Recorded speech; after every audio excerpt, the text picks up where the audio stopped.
Hello and welcome to Going Over Our Threads, the Christmas Gauntlet. As always, I am Kennedy, and sitting across from me is... Meredith! I feel like we're almost all the way through this gauntlet. So far, we've survived. What did we watch this week? We watched A Royal Christmas on Ice from 2022. 2022. It's like practically a brand new movie for us. Like, Yes. You never know where we're going to be here. So I don't know about you, but this movie was kind of like a return to form for us because we're back. We're back in the wintertime, at least. We're back in the wintertime, and we're back in the warm embrace, the nice bathtub that is East Aurora. Yes. And once again, it is pretending to be upstate New York when it is, Western New York. Huge difference for those who care about these sorts of things. And once again, we have very clearly Buffalo sitting in for New York City. So No. This is in Chicago. And Evanston. yeah, there is like an establishing shot of New York City that is just the Sears Tower, right? Like, am I crazy? Did I see that in this movie? Did they say anything? No. They established Chicago. They went to the United Center. No. They said New York City multiple times. Oh, well, I wasn't listening, obviously. Yeah, no, they said New York City. They did an establishing shot of something that looked like the Sears Tower. It was the Sears Tower. It was the Chicago skyline. And then they immediately cut to the statue outside of the KeyBank Center with the Buffalo Sabres line, the French Connection. But anyway, let's actually start the movie before we get into any of this stuff. Wait, does the KeyBank Center look just like the United Center? Because I was just at the United Center and I was like, oh, well, this is the place where I've been. No, that's. I mean, it's a hockey arena. They all look like that. But you could tell it was the KeyBank Center because A, it said the KeyBank Center on it, and B, there were Buffalo Sabres logos everywhere. And like, I'm not familiar with the logo, so I probably was just window dressing. Oh yeah, it's like a white buffalo on a blue circle with the yellow around it, and then like two swords crossed underneath it. So Sure. Yeah, so I can't imagine they had the rights to use an official NHL logo, in their background, but I don't think anybody's suing A Royal Christmas on Ice. Well, you can tell that the exhaustion of this gauntlet is caught up with me. I did not hear New York City once in this movie. I did hear Evanston quite a few times. Oh my god. Yeah, like if you take a shot every time they say Evanston in this movie, you will be dead by the second act. Well, all right, let's get started. Yeah. Our main character is Abigail Simpson. They call her Abby throughout the entire movie. She is a retired figure skater turned coach. She once dreamed of competing in the Olympics. She got to the trials, but an injury took her out of that competition, and lack of financial resources prevented her from trying again at the next Olympics. And this is established multiple times. Like, why didn't you try again? You're young enough, So she's poor, but her living with her parents, and her parents live in this enormous house. So they're rich people poor, I guess. Yeah, it's a little odd. She's living with her parents, and she teaches a figure skating class, which feels like a real part-time thing since she has about 12 students. Yeah. And what is she, like 35 years old? I don't know if she's supposed to be like 20, but I don't... Anywhere between like late 20s and mid 30s. So she can still skate. She can still teach kids. She's still athletic. But she has firmly moved on from her Olympic career and failed to launch any other sort of career. Yeah, and this immediately introduces us to one of the other things that happens a lot in this movie, which is B-roll of figure skating, or stock footage of figure skating that I'm sure Fred Olin Ray just had somewhere or bought for cheap, because there's a lot of figure skaters who are not characters in this movie in front of a black background doing just kind of generic figure skating moves. Those are supposed to be her students skating. Yeah, and when you cut to the crowd of them, they're not those. They're not there, right? Yeah, exactly. So the movie starts with an ice skating montage. Then we do the establishing, like, who's Abby? What's going on? What's her deal? And then the second ice skating montage with the credits. And then Yeah. I was just like, how many fucking montages are we going to get? There were six montages in this movie. Well, and like it opens with her showing a videotape to her class of her own figure skating accident. Yeah. But it's kind of like a hard cut. It's somebody doing a figure skating routine, and then it's just like her on the ground. Yeah. She like fell or something. We don't even know, and we don't know like the extent of her injuries. I was watching this with Jen, and she was like, "Oh, so Tanya Harding got her." But we keep our references topical in this house, is what I'm saying. So yeah, I guess they probably kept it super vague because they didn't want to raise the specter of Tanya Harding. Or, have to have the main character walk with a limp or show any sort of sign of anything. Yeah. So our main actor is Anna Marie Dobbs as Abigail, and she has the most whatever IMDb page of pretty much any of our leading ladies so far, where she pretty much just makes Christmas movies and Lifetime thrillers. No, really? This is her level. Like, this is all she does. Wow. That's a shame. I mean, it's money is money. Okay, that's fair. I take it back. Good for her. Yeah. And, to your grandma, it's more respectable than doing porn. Maybe not to us on this podcast, but to grandma. It is. Sure. Well, we also meet her best friend / coworker, Janet, who is the first of several people saying that she should get back out on the ice and that everybody in their small town loves her and wants to see her perform. We're beginning to see the patterns of these Fred Olen Ray Christmas movies where this is the stock best friend character. Yes. Do you remember? Does Janet look familiar?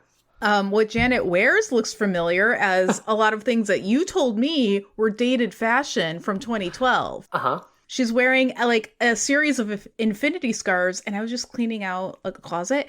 I have an infinity scarf, and I was like, oh, right, this is my cool Halloween infinity scarf, which I forgot about and didn't wear during Halloween. And now I can bring that back because this is a 2022 film, right? Uh-huh. That means it's trendy. Yeah, made by a 70-year-old man with a friend played by a 50-year-old actor. Like, yeah, that's why it doesn't look dated to you, because it doesn't look dated to them either. Who did costuming? They pulled some infinity scarves from somewhere. Costuming? What are you thinking? Was it the actress's own, clothes? I mean, I don't know. I did not look up who did the costuming of this, but I imagine it's a nice mix of what the actors had and what they could find. Okay. There's no costuming budget for this. It's not a Disney Plus show where they're like, well, we sewed ravens into Agatha All Along's jacket that turned into runes as it progressed. No, this is a Christmas movie. This was shot in 4 days. It's fine. But our friend Janet here is Charlene Amoya, who we last saw on this podcast is I believe she had the complicated character of Woman in Sniper Special Ops. Oh. Where she was the lead woman who was also who was whatever they needed her to be in that story. She was sometimes really macho and sometimes really a scream queen, and sometimes she was a journalist, and sometimes, she was a spy. I don't even fucking know. Oh. So she was the journalist that came in, and she's the new point of view kind of character asking all the questions, right? Yeah, she was the embedded journalist. Okay. And I don't know if she probably never even met Steven Seagal in that movie. Right. But yeah, the other thing that people might know her from is she was on, a bunch of episodes of How I Met Your Mother. She was Wendy the waitress at the bar they always went to. She was pretty much just a background character, but I believe probably Barney dated her at some point. So I never watched that show. I caught up on Wikipedia when it ended, and I was like, oh, that seems disappointing. Yeah, it was a bad ending. Yeah. I have been so burned by Lost that now, unless the show is done and everybody liked it, I'm not going to watch. Okay. Yeah. So Better Call Saul and Breaking Bad are probably safe for you? Well, I watched all of Breaking Bad. It gave me anxiety the entire time. Frank wants to finish Better Call Saul, but I am not able to watch it because it makes the dynamics between Saul and his older brother make me so angry. I can't watch it. I'm livid. it's so frustrating because Chuck is such an asshole, and he's like 80% right most of the time, and you're just like, but no. Yeah, it's the dynamics. I'm just like, no, you can't treat people like that. I hate you so much. Anyways, so our important, very well drawn out character, Abigail, straight out of a Better Call Saul, is, is beloved by the entire town, and doesn't want to put her name on the posters for her big Christmas parade of her ice skating show because she's embarrassed. She's embarrassed. shamed. She wants it to be about the kids, but she lives in a small town where everyone knows who she is. So pretty much everyone should know that she is running this show. Although I guess she's not performing in it, so nobody cares. So. Yeah, exactly. She's the local celebrity. They don't want to see her students. They want to see her. Absolutely. Yeah. All right. Well, now we do a meanwhile so that we can meet our prince. Oh, yep. He's at a fancy mansion in like some beautiful wooded kingdom of something. We gloss over that. They don't even give it a name until like the end of the movie. Like, we're not. I'm like, are we in Edgemore or Edgemont or are we edging? We are in Donegal. Donegal, which I believe is just a town in Ireland, right? Sure. It's like it seems like the name of a Hogwarts teacher to me. Yeah, Professor the Donegal. Yeah. Well, okay. Prince John is our John for this movie. He's a big hockey fan. He's the youngest son of a royal family, and he's bored and he needs something to do. So he's like, why don't I just, I don't know, buy a hockey team, buy a franchise. It seems fun. He's got a butler or something called Marshall. All right, so let's introduce you to these very, very prestige actors, too. So Jonathan Stoddard is the guy who plays Prince John, who shows up in another royal Christmas movie directed by Fred Olen Ray in 2023, playing an entirely different character known as Prince Jonathan. Oh. Yeah, like something, oh God, 1, 2, 3, 4, 5, 6, 7. 7 of these actors show up in 2023's A Royal Christmas Holiday, which is something we haven't watched yet. Wow. But they're all playing different characters, and it looks like it was also shot in East Aurora, because we've got our usual cast of East Aurora actors. So Jonathan Stoddard has played a prince in Christmas movies like 4 times, and that's pretty much what he does. Like, I think he might have been on like a soap or something like that, but like, yeah, he's just a Christmas prince. That is his job now. And then Robbie Jarvis is Marshall, the manservant. I didn't get if he was a valet or a butler. He looked like a butler, but then he was like traveling around too, so who knows. But he has like 2 kind of sci-fi-ish credits that people might kind of recognize him from, where he was like just a random tower officer in Rebel Moon. So if you have like really good eyes, you might be able to spot him in that. But he was in Harry Potter, Order of the Phoenix. Which one is that?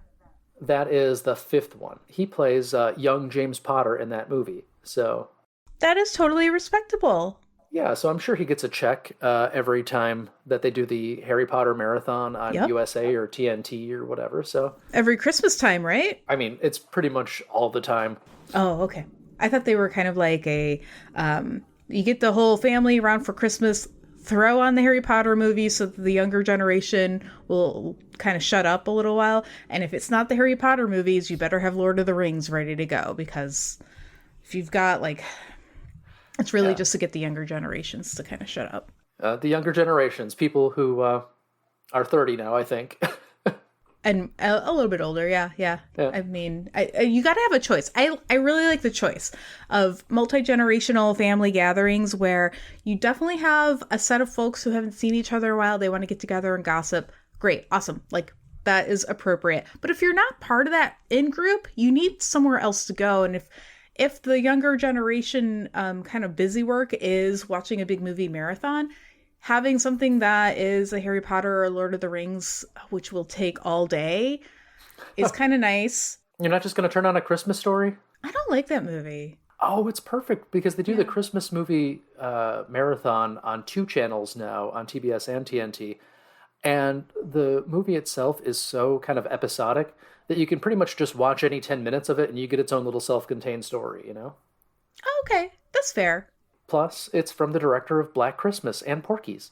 Well, let's just put on Black Christmas then, or Terrifier 3. Let's go full Christmas. You're overlooking Porky's here as an option too. I haven't seen Porky's. I don't actually know what it is. All right, I should watch Porky's this year. That will fill that gap. I really just don't know what it is. I don't think you need to. Okay, all right. Is it a porn? It's just an 80s boob comedy. Oh, okay. So it's like Porky's and Meatballs and all that stuff. Like Hamburger the movie. No, I didn't see it. How about Zapped? Did you ever see Zapped? No. Zapped is it's one of these high school boob movies with Scott Baio and that other guy from Charles in Charge. And Tony Danza? No, Charles in Charge. Come on now. But he gets telekinetic powers and uses it to open women's shirts. Oh, yeah, I wouldn't have watched that. Okay. All right, back to the movie. We're very focused today. Prince John wants to buy a hockey team. I think so that he can dictate how they play the game. He doesn't like how some game turned out that he was just watching. To do this, he needs to go to America. He's already talking to somebody who is interested in setting up some sort of co-venture, and they got to go visit, blah, blah, blah. The guy he's talking to set up this co-venture that he's going to go visit, the character's name is Daryl Black. Daryl Blake, yeah. Blake? Sorry. We're just going to call him Daryl. John's little conflict is he's got to be home in time for some royal family Christmas obligations. And he's like, Marshall, don't tell Mom that I'm going to America. Whatever. Who cares?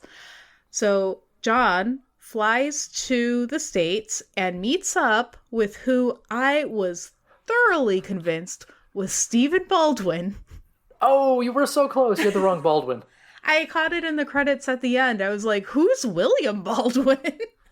Okay, so Steven is the one that makes like skateboarding for Jesus videos and was in Biodome and stuff like that. Oh my God. Alec Baldwin is, the manslaughter guy who was on 30 Rock. Uh-huh. And then Billy Baldwin was in Sliver.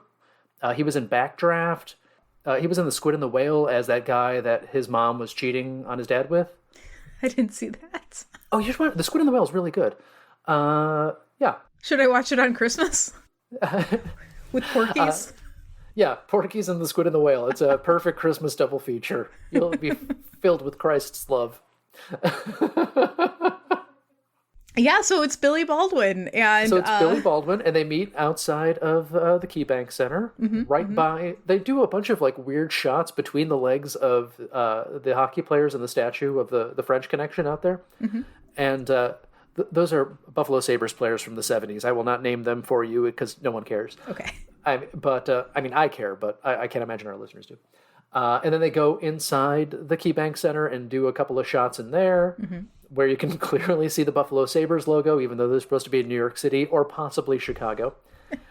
And even though the prince has already said like he wants to buy a minor league hockey team, of course, Billy Baldwin has to convince him. It's like, oh yeah, well you should go outside the city, like an hour outside the city if you're going to do that. Mm-hmm. Which I don't know why they're not going to just making a hockey team in his own kingdom. Because I mean, there's like hockey in Europe, but then we wouldn't have a movie is why we're doing that. True. I mean, they could also have just gone to like, Cincinnati or a smaller city but anyway, this is all so we can have a movie. So they've got to go travel an hour outside of New York City in beautiful East Aurora. Which is roughly 7 hours outside of New York City, but it's not East Aurora. It's putting on a costume, too. East Aurora is playing, of course, Evanston, which is not the Evanston where Northwestern is, but just a small town, generic, upstate New York one. I was dying. It was Evanston. And every 5 minutes, they're just like, well, here in Evanston. It's like, stop saying Evanston. I almost want you to make a TikTok of every time they say Evanston in this movie, but I don't want to do that to you. You're a busy lady. Oh my goodness. Maybe I can get AI to do it. I don't know. Maybe. Yeah. All right. Meanwhile, Abby's ice rink in Evanston is going to shut down somehow. The guy who runs the building, the building manager, his name is Mr. Curtis. He's telling her like, hey, the owner of the building is looking to maybe repurpose it for some other use. She's like, what other use? He's like, I don't know. This is repeated a few more times throughout the movie. the building, something's happening to it. We don't know what. They really half-assed we have to have a festival to save the rec center sort of moment there. We have to put on a big show. Yes. And it's kind of that because they have to put on the big Christmas, they call it a Christmas parade, even though it's just them, skating on the ice in the rink. Yeah. But that's Philip Schaefer as Curtis, who you will know from nothing and has done a couple of TV movies, but nothing you have seen. Great. Yeah. But like they have that basically like 4 versions of that scene. It's like, well, I don't know. They might be shutting this place down to do other things with the ice rink. Yeah. And then Abby's going to lose her part-time, not paying job teaching Evanston children how to ice skate. That's terrible. She might have to move back home. Oh my gosh. Okay. So meanwhile, Fred Olen Ray tactic of meanwhile, Abby needs to pick up a cake for her parents' party this evening. Oh, yeah. Yeah. So she heads to the diner. We've been in this diner many, many times to pick up a beautiful homemade cake. Wasn't it all bought at Wegmans? Nope. This is not a Wegmans cake. This is a handcrafted artisanal cake. A handcrafted sheet cake. Perfect frosting. Anyway, so the baker / diner everything, he's only works there alone, is Al. I'm pretty sure we saw him in that Christmas sweater making movie. This is Al. He's played by Peter Johnson. We have seen him in pretty much every other movie we've watched on this show. But he's got a big part in this movie. Yeah, well, he first saw him in a Christmas movie because he was playing the guy who wants to be a chef in A Prince for Christmas. Yeah. And then we saw him in what was the Fred Olen Ray's son's movie, Assault on VA-33, where he played cop. Mm-hmm. He was like the newspaper man in A Christmas Princess. He has pretty much been in I can't remember. He was in Christmas in Vermont, but I think he had a smaller part in that. He might have been the like marketing guy sitting behind a computer doing things. But yeah, he shows up in every one of these. I just want to point out for listeners who can't see us right now that you did that from memory. Yeah, I wrote down on my notes, Peter Johnson is Al from everything we've watched. And that is not in my notes. That is just what I remember him seeing. You remember distinctly the different names of all the movies we've watched, which I cannot do. And I write the notes for these episodes. And then you're just like doing the like eyes up and to the left of like accessing memory and pulling those information out of nowhere. You know, I'll have a lot of trouble accessing memory if I start gold blooming a lot. Like, yeah, so. All right, so I just wanted to point that out. So she gets the cake. Everything's great. She's outside the diner on that street, the main street. Does they have like what's East Aurora's main street called? It's probably just called Main Street. I think it's just called Main Street. On Main Street. I mean, we see this shot multiple times in every East Aurora Christmas movie where you get the close up of Vidler's Five and Dime, and we get the reverse shot of the Aurora Theater. Yes. And they're like right across the street from each other. So I mean, we see this. These are the same 4 locations that are half a block away from each other in every one of these Christmas movies, and I love it. I'm so glad we went there. It makes it really funny. Oh God, I forget what it is, but there is a scene in this movie that is just inside Vidler's too, where they're just like, yeah. So all right, so we're here on purpose so that Abby can run into John, drop the cake, and have a reason to interact with him again. The reason she runs into John and drops the cake is because some rando dressed in one of those loud, garish Christmas suits, like think David S. Pumpkins, but Christmas. Yeah. Flags her down. It's like, hey, Abigail, hey, Merry Christmas. We never see this man again. No. Yeah, and then Prince John like bumps her through no fault of either of them. She drops the cake straight down on the ground. Mm-hmm. She opens it up, and it's like somebody mashed their hand into the cake. It's totally destroyed. This beautiful Wegmans, perfectly handcrafted cake. All right, whatever. So John's like, I'll buy you a new one. I'm so sorry. I'm so captivated by your gray eyes and blonde hair. Abby's like, you're an asshole. I hate you. This is my cake. Where am I going to get another white sheet cake?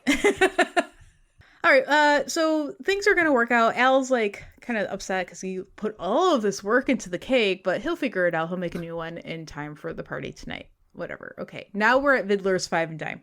Abby runs into her ex-boyfriend, Chad, which he looked super familiar, but in a way that I think I've seen him in my life. Not that I've seen him in some sort of movie or anything. Who's Chad? Yeah. Chad is a guy named Christopher Collins, and he really doesn't have a lot of like stuff you'd recognize him for. He mostly like plays like frat guy number 2 in the background of this, that, and the other. He's got some small parts and stuff like Grownish, if you ever watched that show, or the TV show Legion. I haven't watched that. Oh, Legion's pretty good. The second season dips a little bit, but it's pretty good altogether. Oh, okay.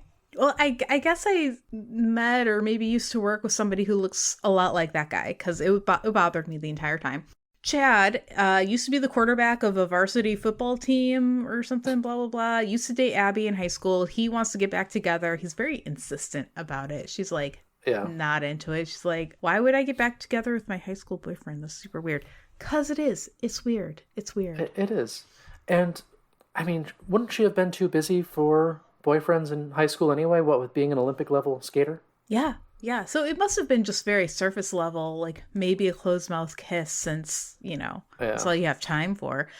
Whatever. Chad now works for Mr. Curtis and he's looking to a bright future in real estate. So he thinks that he's a catch and should be able to date and marry whomever he wants. He has chosen Abby for reasons. Yeah, he's basically the son of the car king from our previous Christmas movie. Yes. He comes around and pesters her a few times. That's his deal. Yeah. Now we're at the party. Abby's mom, her name is Carol, arrives home in their enormous, beautiful home, all decked out for Christmas. She arrives with a bundle of already wrapped gifts, and her concern for Abby when she hears about the cake situation, like the first question out of her mouth is, was the guy that she ran into handsome? That's how you ask questions, right? I'm going to start asking questions like that. Yeah, absolutely. So who's Carol? Oh, Carol you probably recognize. She's Mary Kate O'Connell. She had a part in Christmas in Vermont. She was the innkeeper, the best character in A Prince for Christmas. She's been in a bunch of stuff we watch. She's another one who pretty much just shows up in like Fred Olen Ray Christmas movies. Nice. I think she's just probably a local Buffalo area actor. I was trying in vain to track her down, but I could not get her because Katie Schneider won't answer my texts. So. All right. Meanwhile, Marshall, the butler / valet or whatever, is talking to other members of the royal family, specifically John's brother, Roger, who shows up in this scene and this scene only. So, why? So he shows up in this scene and this scene only, and then we have the Queen who shows up in this scene and this scene only. Yeah. Neither one of those actors is really from anything and like didn't do anything that people would recognize for, but I imagine this is like, if you could get like a cameo appearance from a celebrity, you could pay them $1,000 and just have them be in the movie and like beef up your name value. And I feel like they couldn't get in touch with anybody in time and just kind of like still kept these scenes for no reason. Okay. This is just my inclination of this sort of thing, because why do you have Prince Roger and the Queen here when neither of them add anything to the story? It's just like, and these scenes completely lived out of the movie too.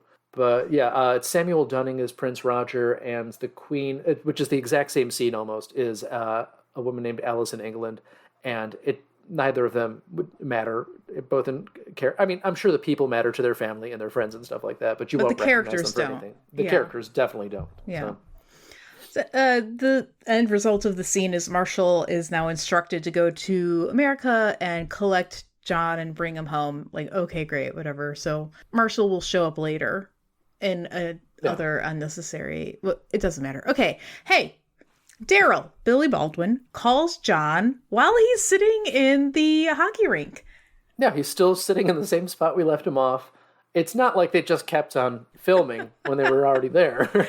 Love those phone calls. It's also a throwaway scene. He's just like, "How are things going in Evanston? Are you having a good time?" And John's like, hard eyes, like, "Oh, it's great here." Because he just met Abby, who's been very spicy to him and has given him no encouragement up until this point. Okay, great. And whatever. He's done nothing regarding hockey or finding an ice rink or finding a place to play hockey or anything. Like, right. No, he's done nothing. Right. Absolutely nothing. He's like landed, took a nap, ran into a local woman and made her drop the cake. Okay, great. He gets the fresh cake from Al. He's paid for. He's trying to make good on, he is committed to bringing in a new cake. He hand delivers it to the Christmas party. I think the party is being held at the ice rink. It doesn't matter. It's just a Christmas party. Like, everybody from town is there. John meets Carol, Abby's mom, and Larry, Abby's dad. They all just kind of chat, and and it gets really awkward for a second. And then Janet pulls her aside and says, "Why are you being such a bitch? We're at a party. Be nice." So Abby's like, "Okay, I promise to be nice to the next person I see." And then Chad comes up. He's like, "Hey, I purchased this super expensive necklace gift for you." He got it at the Five and Dime, obviously, but in the movie, we're like, "Ooh, it's a Fiddler's, yeah." It's just like, it's a nice little piece of costume jewelry necklace. Hey, I found this on the sidewalk. It must have slipped off your neck. I just watched Catch Me If You Can. Sorry, it's in my head. All right, so he's like, "Hey, can I put it on you?" And she's like, "Okay, fine." He puts the necklace on her. It's weird. I've never had anybody do that to me, so I just think it's very unnatural and weird. But okay. Yeah, especially somebody you're not like intimate with. That's no. Meanwhile, in the kitchen, for reasons, Carol and Larry are talking up Evanston. They're like, "This is a great place to live. Do you want to come live here?" And John's like, "I don't know, maybe. What's going on with your daughter there?" And they're like, Carol and Larry are like, "Our daughter is great. And like, you should totally date her." And John's like, "Yeah, maybe I should. Maybe I should." So he comes out of the kitchen at the point where Chad's putting the necklace on Abby and they lock eyes and it's a little awkward. And John's like, "Maybe I should try again later." And then Abby's like, "Oh." Yeah. Who's Larry? No, nobody. Like, like all these, pretty much everybody in this movie has like either 5 credits of nothing you've heard of before, or 15 credits of Fred Olen Ray and David Dakota no budget cable movies. Like, that's fair. He does a great job. I liked Larry a lot more than I like Chad. Yeah. Larry is he's got like Bob Vance energy to him a little bit, but yeah. All right, great. We're now just speeding through the days of John not advancing his hockey agenda. Instead, he shows up at the ice rink and Abby's practicing. Lo and behold, he wants some ice skating lessons. That night, Carol has invited John to have dinner with the family. So, okay, great. Now they're like eating together, and the point of this scene is that all 3 of our family, Abby, Carol, and Larry, are asking John about himself. Totally normal getting to know you questions, such as, "Where are you from? Why are you here?" Yeah. And he's getting more and more weird about not answering. It's super weird. And I was getting good vibes from the movie at this point because Abby and Carol and Larry are all kind of giving each other like the eyes of like, "This is weird, right? It's weird, right?" But then we all just carry on. Yeah. And nothing comes of it. Do they have another Wegmans cake for this one? Or, no, they have to go and get cupcakes, right? Yeah, for reasons. We didn't have time. The ice parade exhibition skate thing are low. So she has finally capitulated and will put her name and photo on the posters that are advertising the event in order to boost ticket sales. So finally, people actually buy tickets to see because they're going to see their local hero skate. It's working. Okay, I have to circle back because I have 2 things here. Yeah. One is the prince loves hockey more than anything, except he doesn't talk about it for 90% of the movie. And the prince also does really not know how to ice skate. Mm-hmm. Yeah. Like, yep. Okay, sure. Fine. And the second thing is, we have at least, what, 3 different ices that we see in this movie?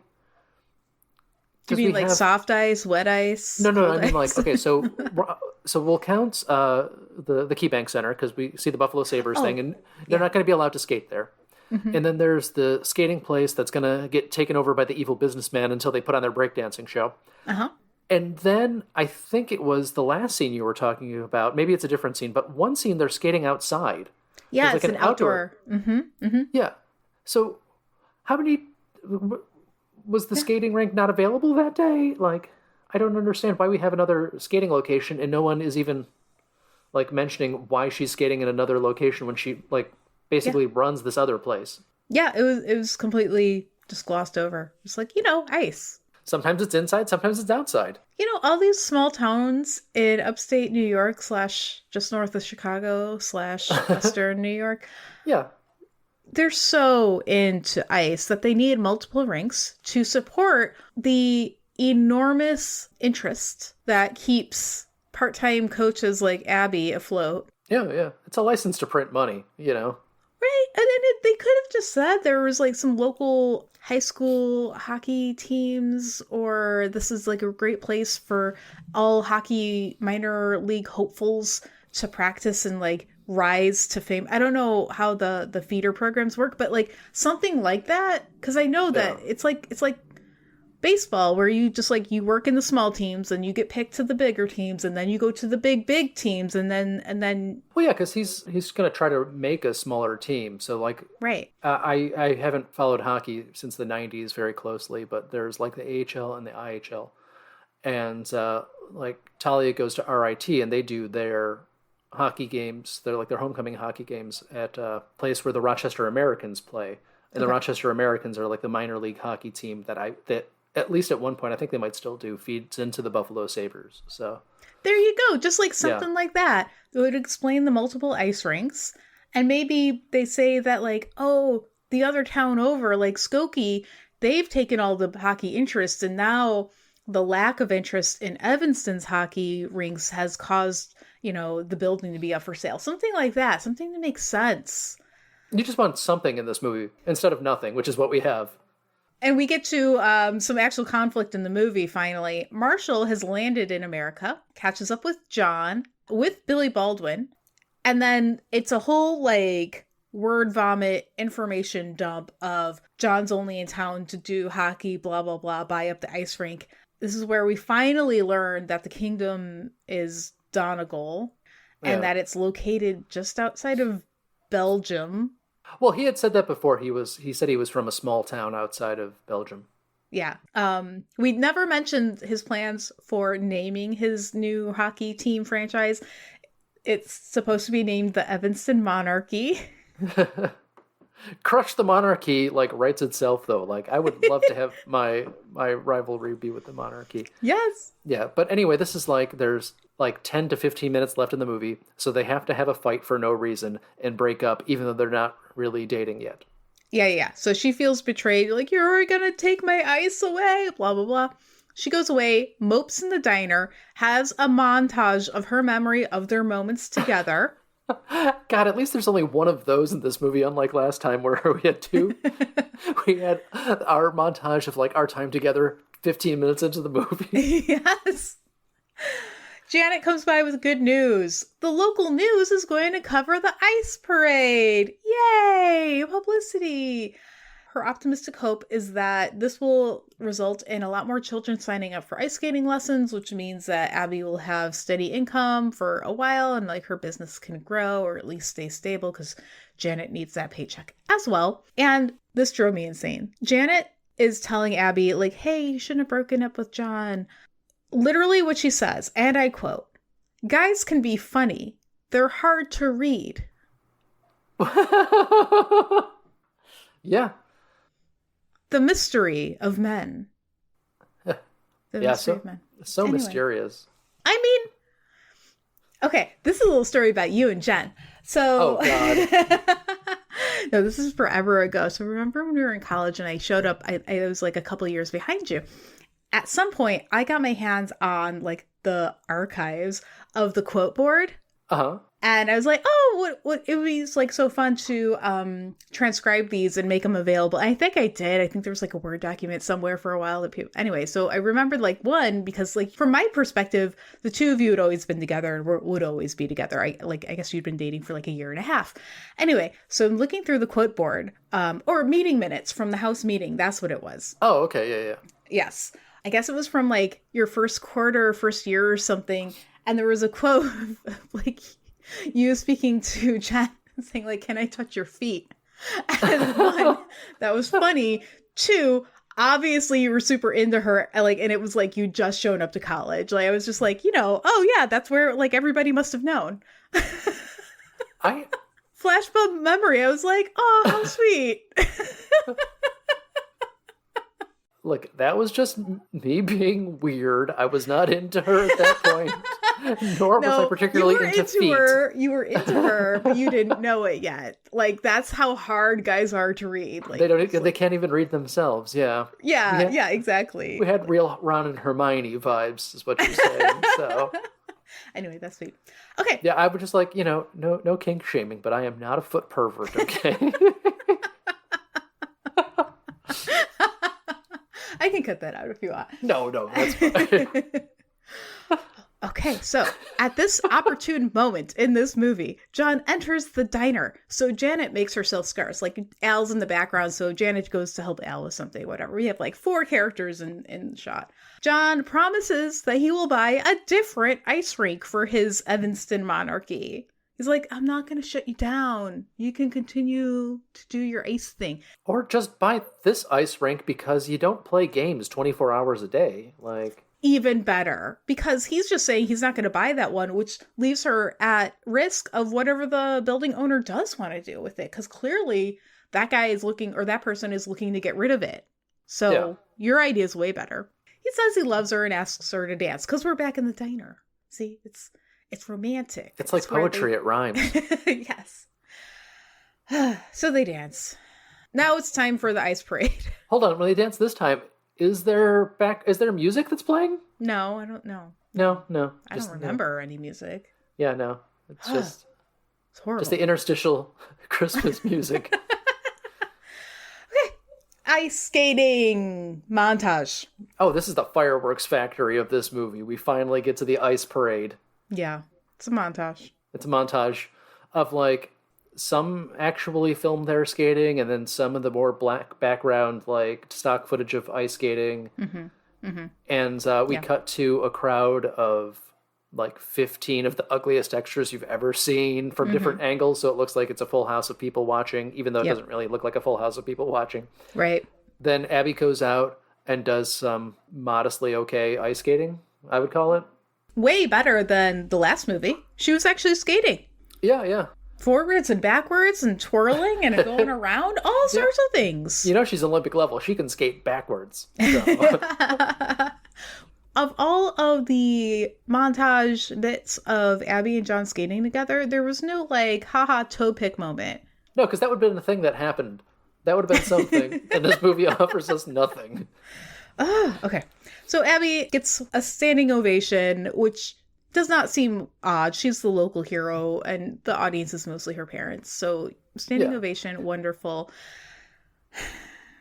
John has changed into his royal outfit, which it looks like he got from Spirit Halloween. He's dressed like a prince now. Yeah. He skates out there. There's been no warning. Abby's still got her arms up and is, like, taking a bow. He skates out, just kind of stealing her moment. And he's like, we're going to do a duet. A duet skate. Okay, like, but no warning, no choreography, no song. Yeah. We're just going to do a duet? They just kind of, like, stand in the middle of the ice for a little while. And then they eventually kiss twice to applause of people who have no idea who Prince John is. Exactly. It's just another Fredel and Ray favorite of our main characters kiss and everybody applauds. Like, what the hell? Yeah. I mean, all these Christmas movies always build up to a big kiss at the end and then cut to credits. Like, that's just how these things work. So, yeah. I think maybe on our last episode, I will break down the book and I will break down the scene by scene, and or maybe I'll have you see if you can guess what scenes happen next. And do the Mad Libs. Yeah, do the Mad Libs of it. Like, all right. Here's the part where they have a fight for no reason. What comes next? Oh, she has to be consoled by her best friend. In an infinity scarf. In an infinity scarf, of course, of course. Obviously. Okay. All right. Are we ready to rate this movie? Sure. Let's do it to it. Let's get into sense making. Did this movie make sense? Sure. I feel like this movie, I don't know if anything really holds up to scrutiny. None of these characters are particularly smart, but you could see things that happen in this movie happening. So I'm going to be so generous and give this like a 6. I think that's very generous. Yeah. Yeah. Okay. All right. Production value. Does this movie quality? This is a solid Easter or a Christmas movie in terms of production value. It's a solid 5, straight down the middle. We get those interior shots of Viddlers, which we don't always get. True. Sometimes we only get them when a kid steals a magic mirror and has to talk about how his dad's in Afghanistan. Knowing how extensive Viddlers 5 and 10 is inside, I feel a little cheated that Fred Olen Ray doesn't spend more time. And also, I don't know if I mentioned this to you, before we made our trip out there, a coworker of mine, I was just saying, like, we were like, what are you doing over this time? And I was like, oh, I'm going to go to East Aurora. A friend of mine says, oh, be sure to visit Viddlers 5 and 10. She had no idea about this podcast, no idea about Fred Olen Ray's Christmas movies. She was just from the area and was like, yeah, you should go. It's an awesome place. It is the only thing in East Aurora. That's why she said that. There's that cinema. There's that theater across the street, yeah. Okay. Effort. Oh, gosh. I mean, I feel like on screen, the people are given a solid 6 effort. I feel like the writing and directing, the people are giving less of an effort. So let's give this one a 5, too. All right, that's fair. Yeah. And then wrapping it up with entertainment value. Oh, gosh. You know, I was entertained for like the first half of this movie because I was really just happy to be back in East Aurora. Yeah. And then like the last 20 of this minutes of this movie, I'm just like, dear God, can it just wrap up? Can it just wrap up? It really felt like these 85 minutes would never end. Yes. Oh, yeah. So I'm going to say a 4. I feel like you could probably get a little bit more out of it, but like it's a 4. Like if there's just so much in this movie that doesn't lead to anything. 6 montages. There's 6 montages. There are 2 royal people we're introduced to who don't matter at all. Mm-hmm. It's the same like valet exposing the prince that we've seen in like 4 other movies at this point. Yeah. It's weird too. Like, I mean, this is the most stock we've had, I think, yet. I mean, granted, this is also probably the newest movie we've seen, but this is especially going through the motions where we have the Arrested Development a woman meeting the prince and not like doing everything to not be quite saved by him, but that's kind of like the undertone of it, you know? Yeah. Yeah. Do you have a question for me? I do, of course. How Christmassy was this movie? That was my Christmas voice. That was good. There was actual snow. Yeah. A wealth of Christmas decorations. Mm-hmm. But it doesn't matter that it was at Christmas. Who cares that it was at Christmas? It could have been at Thanksgiving. They were doing a food drive. Yeah, they were doing a food drive. They did a... Nobody exchanges gifts. There's no deadline. Yeah, they had like a Christmas party, but it didn't really have to be a Christmas party. They're ice skating, but hockey lasts longer than Christmas season. Yeah. And like, people aren't usually talking about big real estate deals on like 2 days before Christmas. Right. So like, if they were doing like an ice show that was Nutcracker themed, boom, you're so much more Christmassy, I think. Yeah. So I don't know. I like the atmosphere, the setting, the location, the decorations goes a long way in my book. So I'm going to go for a 5. Solid. Well, I mean, East Aurora is the Christmas capital of, I think, the world. So yeah, probably. Yes. And I think we could have used like, I don't know, a couple more nighttime shots with snow falling and like a tree or just twinkle lights. Yeah. Well, I mean, we did have like the same two artificial trees, like, dragged into every location we shot at to be shoved into the background, which I appreciate. Like, I mean, that's effort. Yeah. Somebody's got a spot in their production van that's just like, all right, here's where we shove the artificial tree to put it in the next scene. Yeah, exactly. All right, what are we watching next time? Something with a dog, like Doggone Christmas, something or other. Oh, no. It's going to be the worst thing we've ever seen, I imagine. Oh, my God. Oh, no. All right. Well, all right. That's it. Yeah, that's it. We're going to do this. We're surviving. We're going to make it. We're stronger than ever, you know?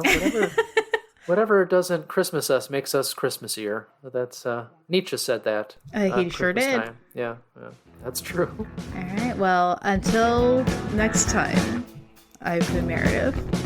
I've been Kennedy. And keep Christmasing the skies.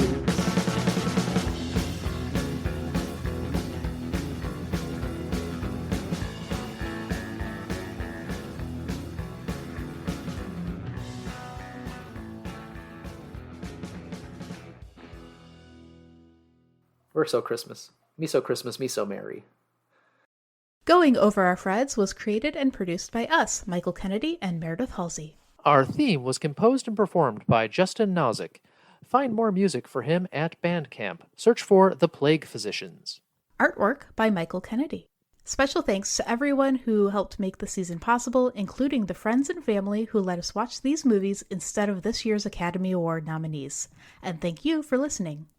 If you'd like to hear more from us, subscribe to Going Over Our Freds on your favorite podcast app. Follow us on Twitter at Goof Podcast, and find us on Instagram at Going Over Our Freds. This podcast is for entertainment purposes only. For questions, comments, and complaints, email us at goingoverourfreds@gmail.com. Thanks.